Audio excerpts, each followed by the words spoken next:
Hello, my name is Michelle. Welcome back to my classroom. Thank you so much for clicking on this video.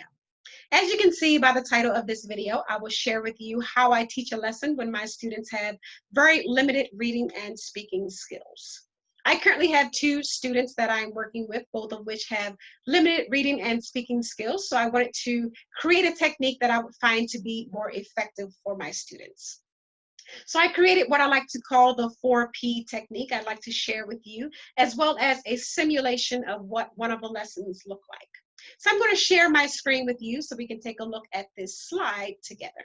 So this is the 4P technique. The 4 P's simply means patience, props, persistence, and praise, praise, praise. With patience, this allows me to welcome all of my students' mistakes.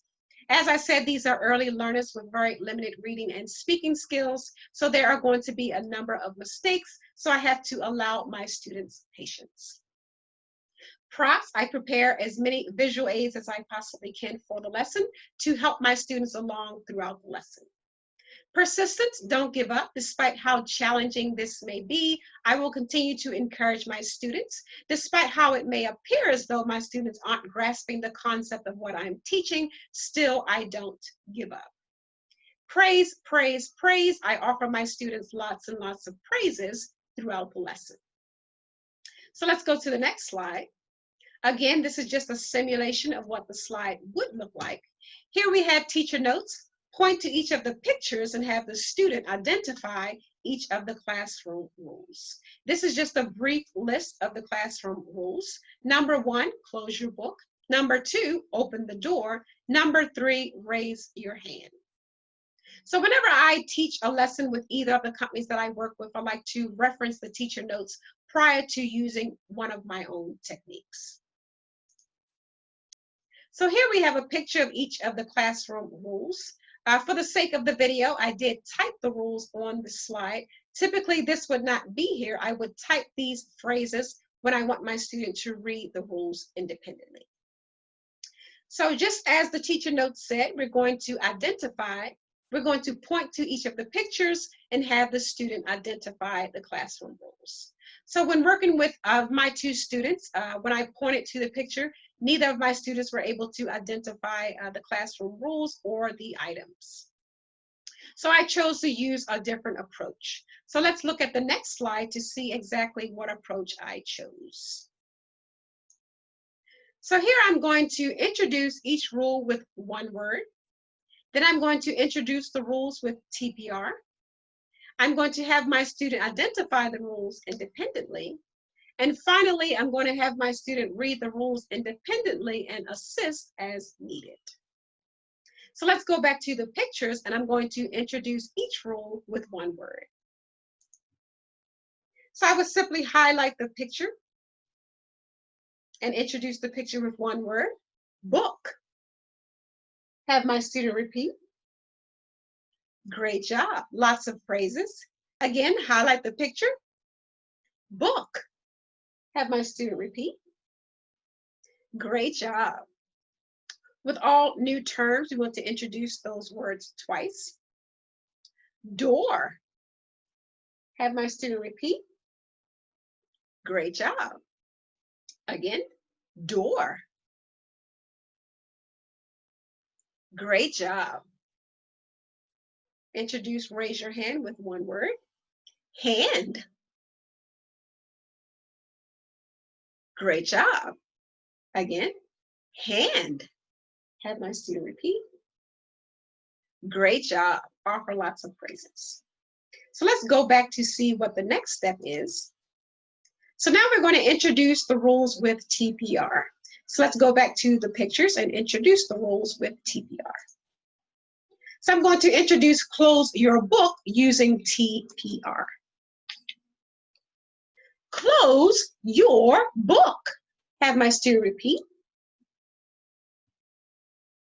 Great job. Offer lots of praises. Again, close your book. Have my student repeat. Great job. Offer lots of praises. So we're going to introduce open the door with TPR. Open the door. Have my student repeat. Great job. Offer lots of praises. Open the door. Great job. We're going to introduce raise your hand with TPR. Raise your hand. Have my student repeat. Great job. Raise your hand. Great job. So let's go to see what the next step is. So now we're going to identify the rules independently. Here is where I will have my student identify each of the rules independently. So to do that, I will simply ask the question, can you circle? And I will say a rule independently to see if my student can identify the rules independently. So I would ask the question, can you circle, raise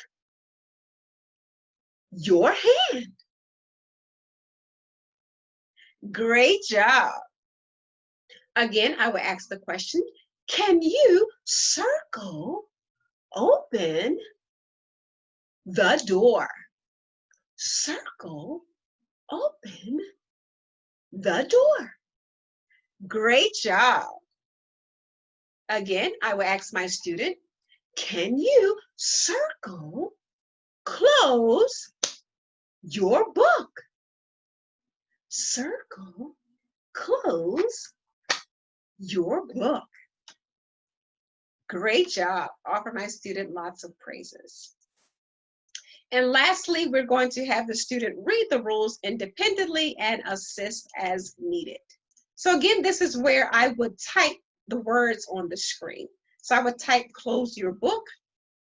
I would read along with my student, close your book. Have my student repeat. Great job.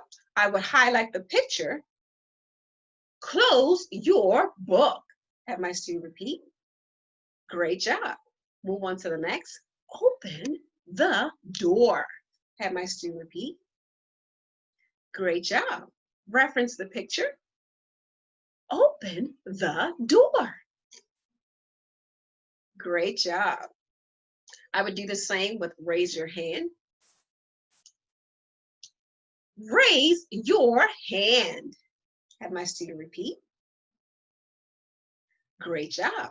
Highlight the picture. Raise your hand. Great job. I will have my student read each phrase independently. Let's read the words. Close. Great job. Open. Great job. Assist as needed. Raise your hand. Great job. So that is how I teach my lessons with my students who have very limited reading and speaking skills. I find that this technique has been very helpful. With Education First, I'm able to spend as much time as I need to on my slides before moving my students along. So thank you so much for watching this video. I do hope that you found it to be helpful. If so, please give me a like and I'll see you in my next video. Teach happy. Happy teaching.